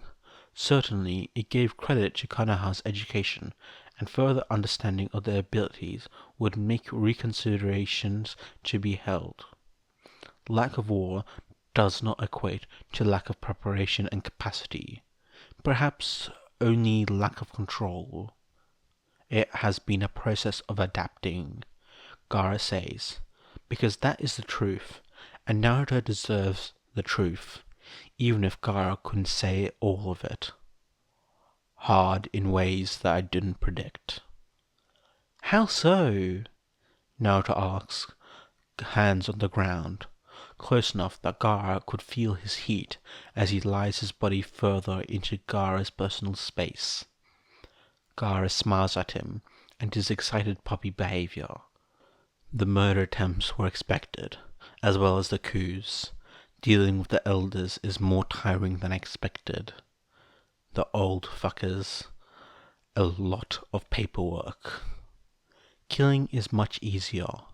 Gaara never actually cared much to do his own paperwork, so having a village worth of paperwork was tiresome. His inability to sleep barely makes a dent in the piles that raise as continuously as the sand levels. They try to kill you? But you're the Kazekage. Naruto shouts, distressed. Why would they try to kill the Kazekage? Gaara frowns, confused. Because I'm a monster? I have siblings older than me, more prepared to take over the role, so if it's not as if Suna would lose the Kazekage noble family, only their unwanted weapon. But you're the Kazekage. This shouldn't happen when you're the Kazekage, Naruto insists. Gaara blinks. Is it not going to be the same for you? Gaara affirms, distressed by his own friend's distress. But certain. You are not like me. But I am, Gaara. I'm exactly like you. Naruto holds his own stomach, clinging. How could we not be the same? Because it was a monster that destroyed your village, not you, while I was the monster that terrorized mine.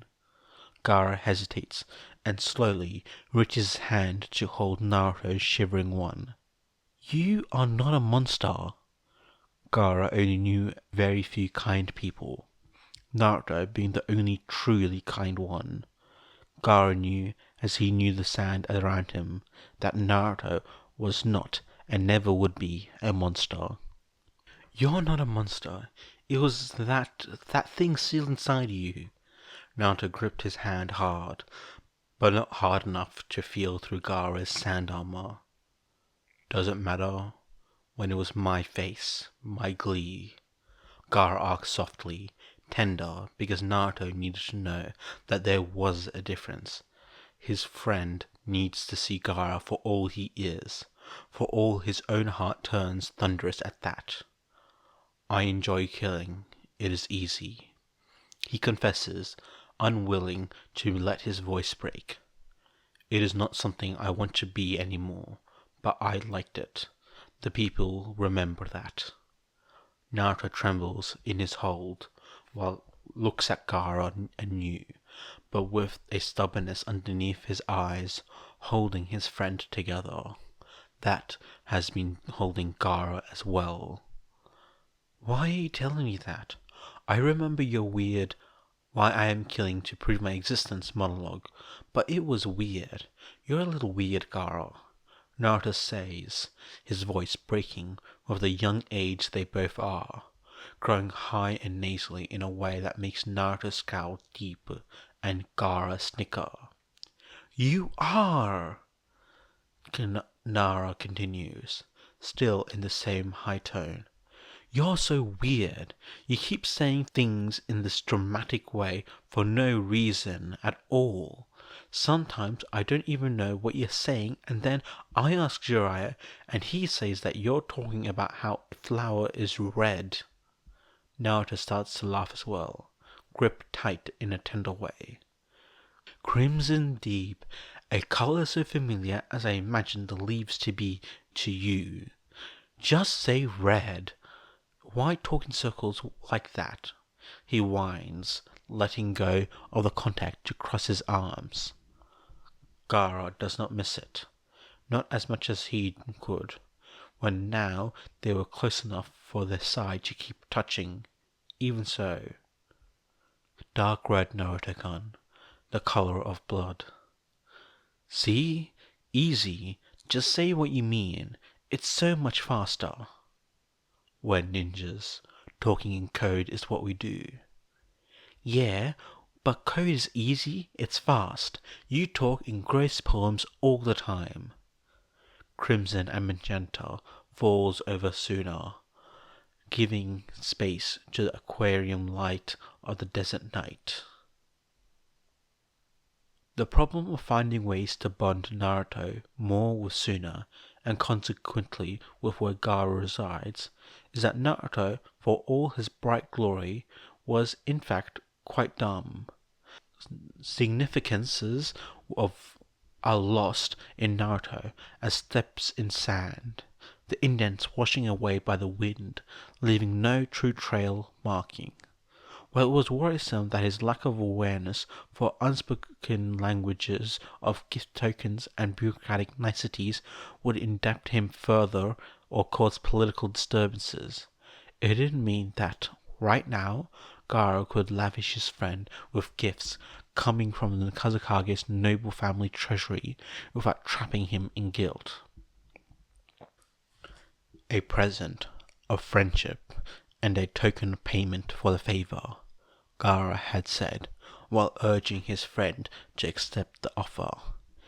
It had taken a while, but when Naruto relaxed enough to explore, he gravitated from piece to piece, jewelry to brushes and paints and weapons.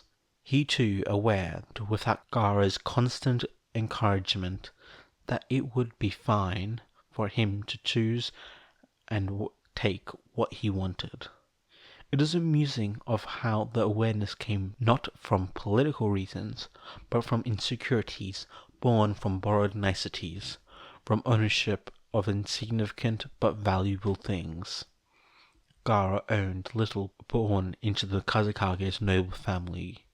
He was also used to the little gold trinkets, and the softness and the sturdiness from his clothes.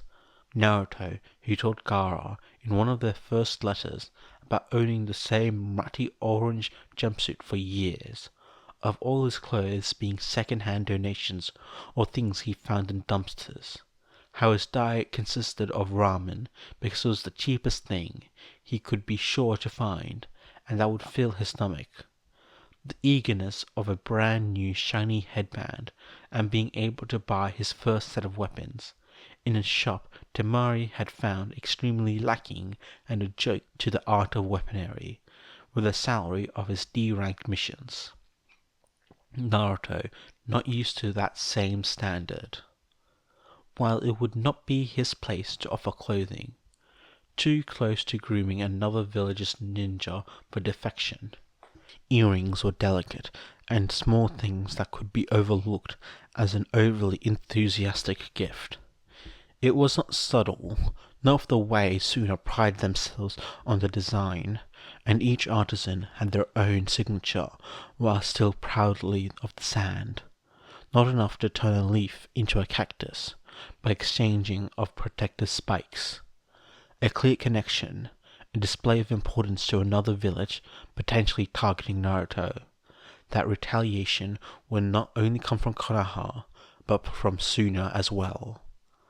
It was not ownership as Gaara wished it could be, but Naruto would never forsake Konoha, even for his friend. It would have to be enough. Gaara took special pride in the way that while outsiders wouldn't be able to tell, those at the sand would.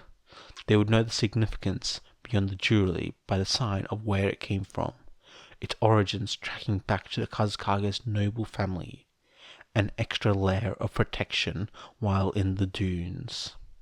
The only bad thing that Gaara could see from this predicament would be the dissatisfaction of the elders, and the fact that some of those presents that Gaara wishes to lavish on his friend, and his friend only, would need to be for Konoha, while others for its Hokage, as part of the payment of gratitude for services and show of goodwill.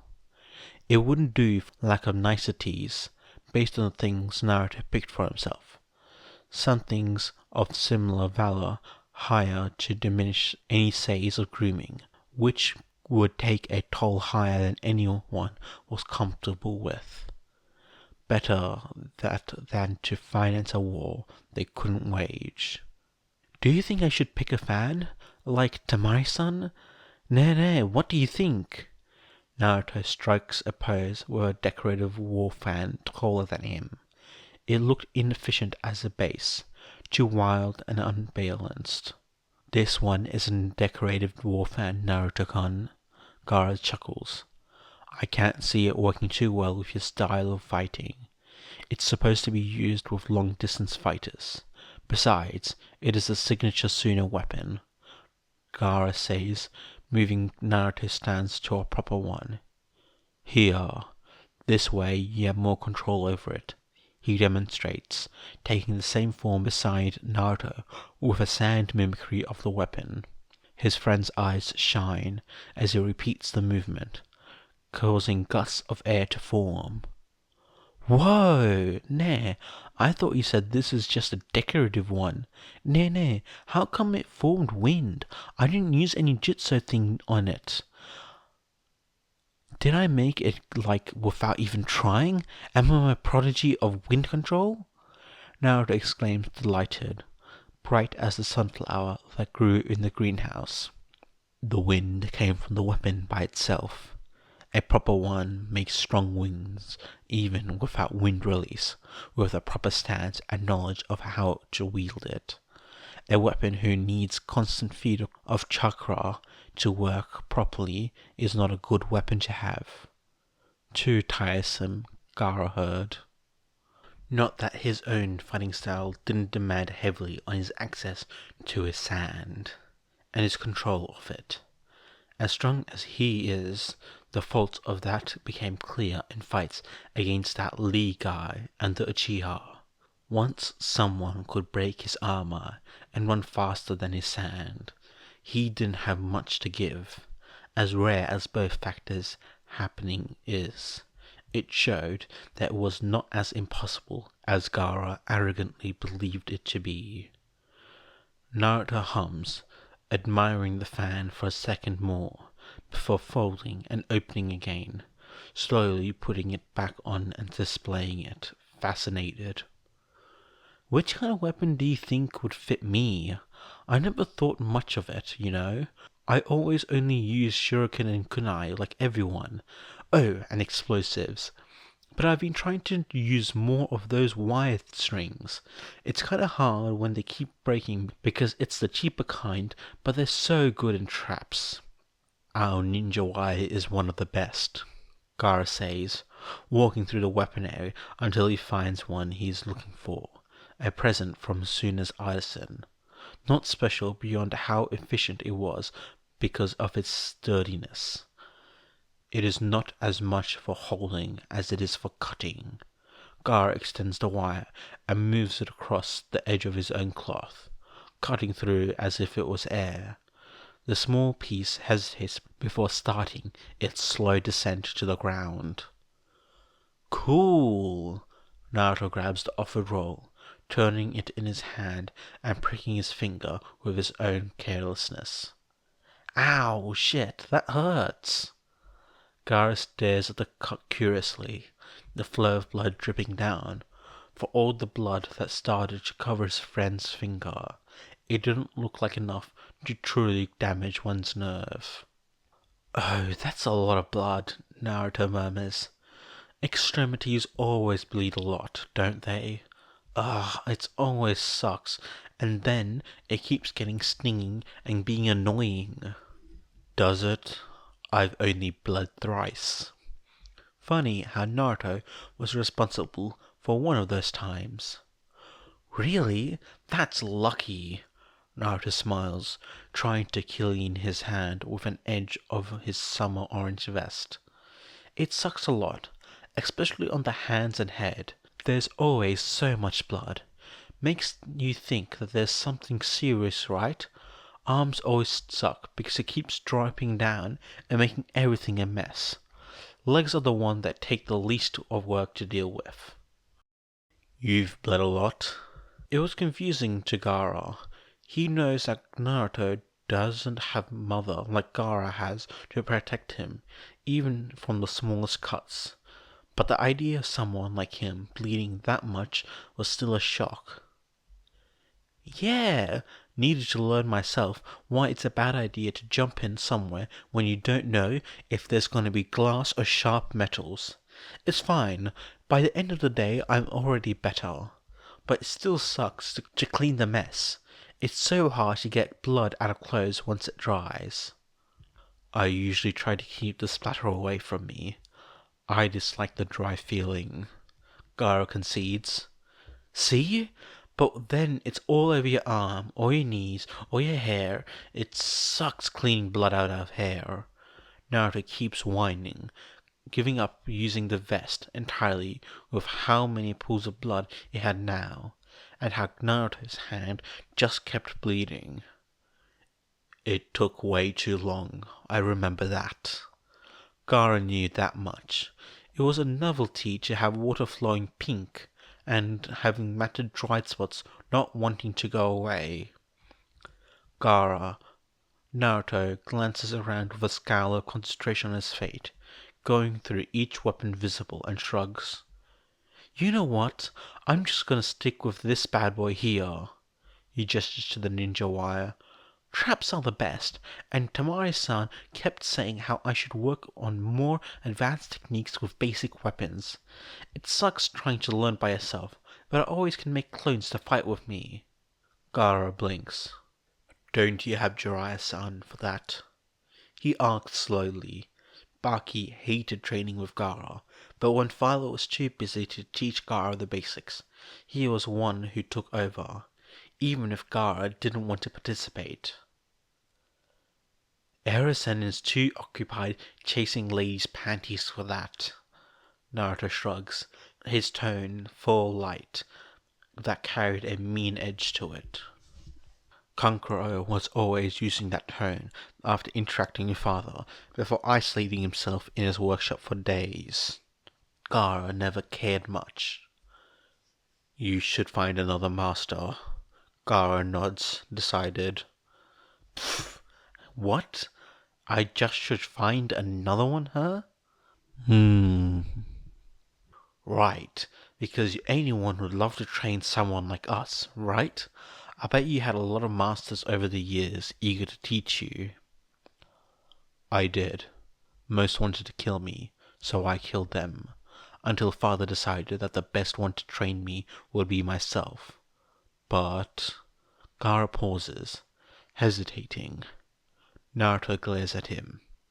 Gaara takes a deep breath and continues slowly. In the end, the one who actually taught me was Mother. Your mum? Naruto cocks his head squinting. Oh, you mean the one-tail. But wasn't it like messing up your head? Not allowing you to sleep and all that? The reason why we are here, so it doesn't mess with your head again? I could have found a way to make her abide with time, now that I found a reason to my existence, Gaara affirms, crossing his arms and staring down his friend, glad for his existence, but needing to do something, say something that is important too. Even so, Mother was the one who took time to work with me. I don't know how it is with you two, but this thing that we can't hide away from it. Pretend it isn't there. Pretend they are not stuck as we are. Gaara breathes deeply, maintaining control of his skin. I don't like how things were. I don't like being made a toy being controlled. Even so, Mother protected me. Gaara fixates his gaze on Naruto's pretty blue eyes, then down to the hand clutching his stomach.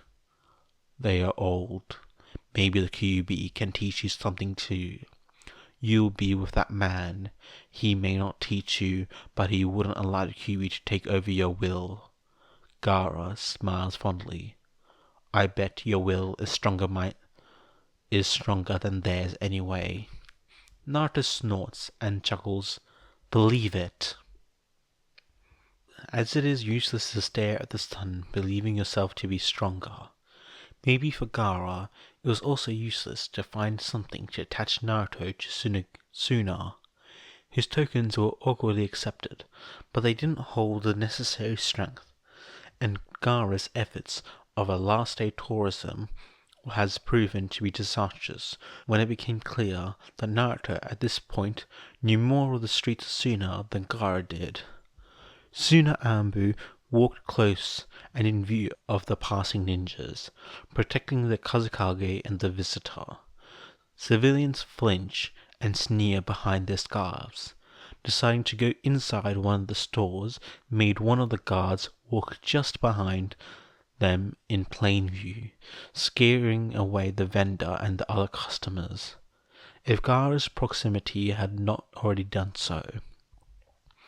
Gaara knew little of his own village, even as their Kazekage.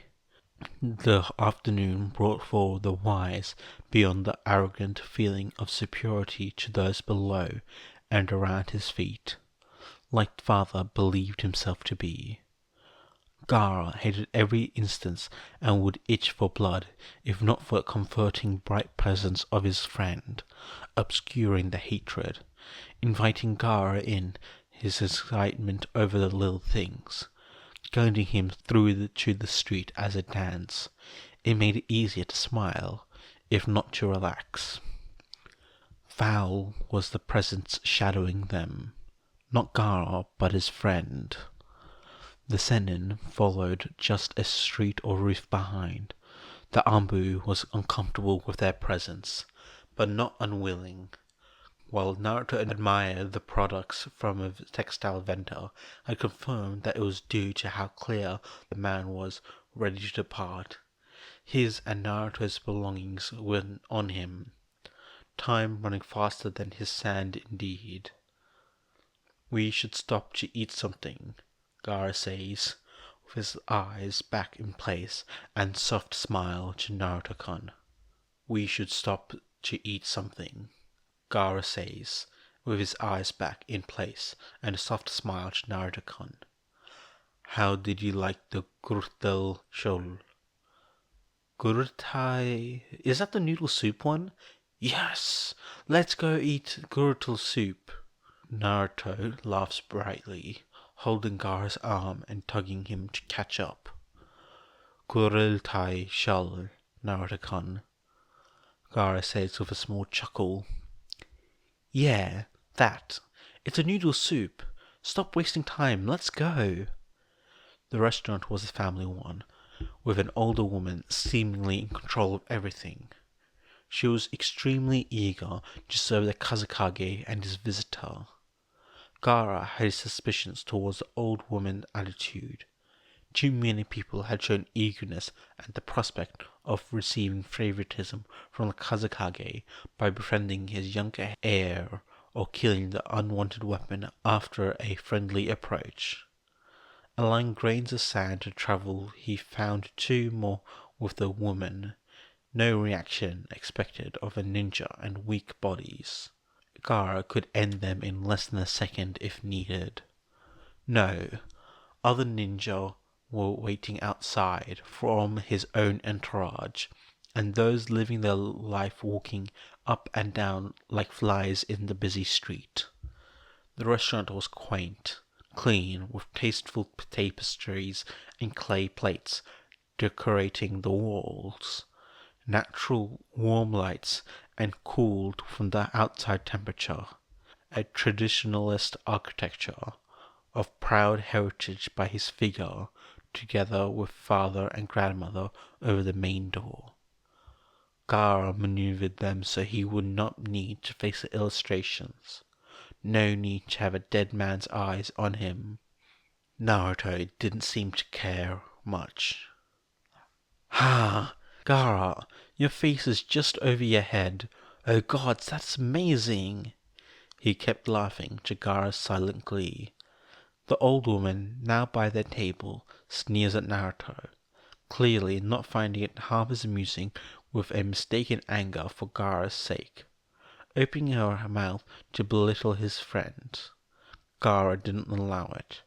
He glares at the woman, manipulating his sand in a visible way to the civilian elder.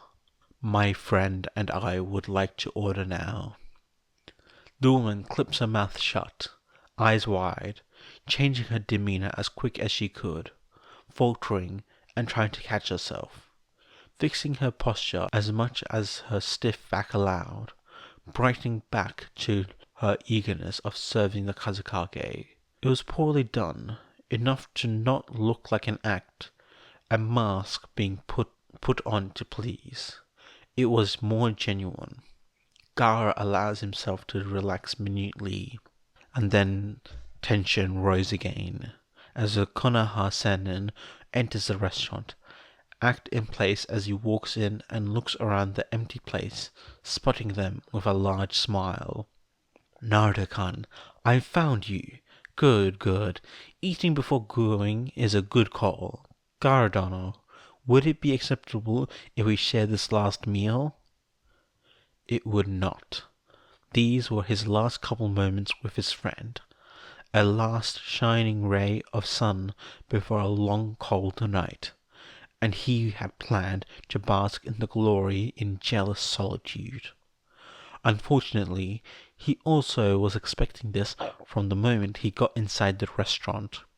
Not that he needed to be nice about his displeasure, glaring even harder at the man than he had at the woman. He gives him a nod and gestures for him taking his place beside Naruto, and turns back to the woman, making the order, and asking for the spiciest dish they had in Suna's native language. The old woman, to her credit, does seem to understand and smiles even brighter and sweeter, repeating the dish names in Suna dialect before bowing and taking her leave back to the kitchen, barking orders with a fast tongue. Gaara could hear her urging the cooks to add even more spices and pepper than the dish needs, and the two other voices answering back eagerly in affirmation. Gaara allowed a small sense of satisfaction. "Nay, Erasenin, are those our bags?" Naruto squints at the man sitting by his side. "Good observation, Naruto-kun." It wasn't. "I was about to go looking for you when Gaara entered this busy street. I thought that looking first for ramen places would work well for me. And it did." The man laughs brazenly. It would be easy to crush his spine, Gaara thinks. His sand was already out and circulating the restaurant. The sender knew and was aware of the movement. Gaara was pretty sure the man decided to enter at that moment because Konoha's soft tendencies outside of war times, except for those they find offense. The mess would be too much work in a way, too many aspects. But Gaara still could have his fun, keeping the man alert for daring to disrupt his time with his friend. The Konoha stealing master held Naruto-kun in conversation, one that mostly aimed to inquire, dismiss, and misdirect on his part, and growing frustrated with Naruto when he is cut off with bursts of excitement when you could go on about Gaara himself, his siblings, or the good time he had in Suna. Gaara smiles, letting the words wash over him as he focuses his attention to outside again, pleased. His Anbu were frustrated as him about the Konoha Senin's intrusion, but were staying quiet. Civilians and ninjas rushed past meaninglessly. The wind comes from the northwest and plays with the sand, dragging it along the people, avoiding that path as another body in rush. A storm was building. It would fasten somewhere deep in the dunes in the south, not anywhere that would excuse a delay on Naruto's travels, sadly. Kankuro's figure pushes through the bodies approaching in sure steps, following the Konoha Senin's tracks. Gaara hesitates. Observe more closely the stern determination, the flagged glee in the corner of his mouth. He is stopped by the restaurant, glances inside, catches Gaara's eye, and takes notice of Jiraiya's presence by Naruto. The man looks faintly ill again by the appreciative story his friend is telling. Kankuro's smile transfers to Gaara's face as his sibling enters the restaurant as well. What precedes is a way funnier endeavor than Gaara was expecting. The Konoha Senin couldn't keep Naruto's attention all to himself when battling against Gaara and Kankuro, especially because he wasn't expecting Kankuro's focus being pointed towards him, with full polite admiration and too much knowledge of the man's feats and wanderings. More than common knowledge, especially for the last decade or so, where the man's presence had been so low that, like Tsunade, many considered him to be retired. Not Kankuro. His sibling likes to pay attention to those he fears. Gaara knew. He doesn't know the specific reason why he fears the Konoha Sennin. For all that he is powerful, and has been a big figure for decades, there is little that correlates the man's speciality to Kankuro's own interests, or puts him as a possible opponent. The man was much too powerful to be Kankuro's target. Doesn't matter how good he was with puppeteers, he was as a puppeteer. His siblings simply was not and would never be Sasori of the Red Sand. But he did, and made a show to showing his knowledge of the man to him, making the man ever more on edge. Maybe it was less about fear and more about hatred. Kankuro concealed snips and jabs, obfuscated by flattering, didn't sound like when he was afraid. Gaara had intimate knowledge of how that sounded like. It brought Gaara time to talk with his friend, and had most of Naruto's attention on him for most of the time on the restaurant. So for that, Gaara was glad. This pork gurita is delicious. Thank you so much for bringing me here, Garkan. Another one, please. Garkan? Gaara could feel his ears burn, and something was happening with his face that he wasn't quite sure what it was. Naruto's closed eyes opened as he lowered his empty bowl slowly, blinking as surprised as Gaara felt. Oh, you don't mind? It's just a cute... He cuts himself as Jiraiya coughs and keeps coughing. Erosenin, are you okay? Did something get stuck? Is it the spiciness again? I told you, you don't need to eat if it's too spicy. Believe me. The man bowed over the side of the table, gasping for air, a hand over his mouth as the coughs kept coming. Some water, please. Kankuro, sitting by Gaara's side, asked the old lady that had come over with Naruto's fifth bowl, looking worriedly at the man and holding her smile. Gaara likes this old woman. He should ask her name and present her to Tamari if there was no trace of poison in his blood afterward. Her food was tasteful. She would need some training, but would be fit in the Kazekage's noble house kitchens. Don't... More coughing. I'm fine. You don't need to worry your pretty face over me. You... The old woman scowls fiercely. Know that I would never betray the memory of my darling by sleeping around with the likes of you, pervert. She slams the glass cup sharply on the table in front of the Konoha Sennin, turns and stomps away, curses mingling with prayer for her deceased spouse. Naruto worries shifts to bafflement and then laughter as he slaps the Konoha ceiling master's back. She got you, old man, he snickers. Not even when you go for someone your age, you get it, huh? Naruto, I'm not that old, Jiraiya bemoans. Madame Feng just made 61 since I've known her.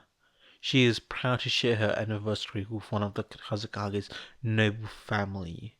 One of the two helpers said, a young man around his 20s with a truly pitiful early-stage mustache said, looking to Kankuro's chin before taking the empty dishes from their table. Aren't you like almost 80, Erosenin? Naruto laughs. I am 66, you brat, Jiraiya snaps and sighs. It's not that old, and it's an honor for a ninja to live that long. You're still older than her, and she shot you down. Naruto spins once more, before moving his attention back to the grill tai. Gaara smiles at him, happy to watch him and pick up the conversation again without the seal master mingling in. By the first hours of the night, Naruto and his master turned his small figures on the horizon. Gaara and Kankuro left behind the gate guards and Gaara's entourage. Gaara waits, hours creeping on until the shadows of the night hide the vision of his friend's silhouette For some reason, Kankuro waits with him. I didn't think you would care, Gaara says, cutting the symphonic company of the wind. I didn't think I would, Kankuro confesses, shoulders lowering. The brat is too charismatic. Gaara smiles fondly. He attracts people like an oasis attracts wanderers. Kankuro blinks. You really like them, huh? He murmurs, a small smile. Gaara is the one who blinks, moving his gaze to fully face his brother in surprise. Kankuro doesn't smile at Gaara. Not really. Not that way. Not the same way he does with Temari, or the way he did with Naruto. Kankuro himself seems as surprised as Gaara when he notices, but forcefully holds the smile, tries to keep it genuine. Gaara chuckles. Gaara's chest squeezes. I do, Gaara allows, with a tiny smile of his own, facing the horizon, breathing deeply in and turning back to his brother's eyes. Thank you for being here for him when I couldn't. Kankuro scowls, turns his face away, crossing his arms. It's nothing. His makeup seemed brighter as his cheeks burned, keeping the smile turned easier. Even with Naruto not here, Gaara felt fulfilled.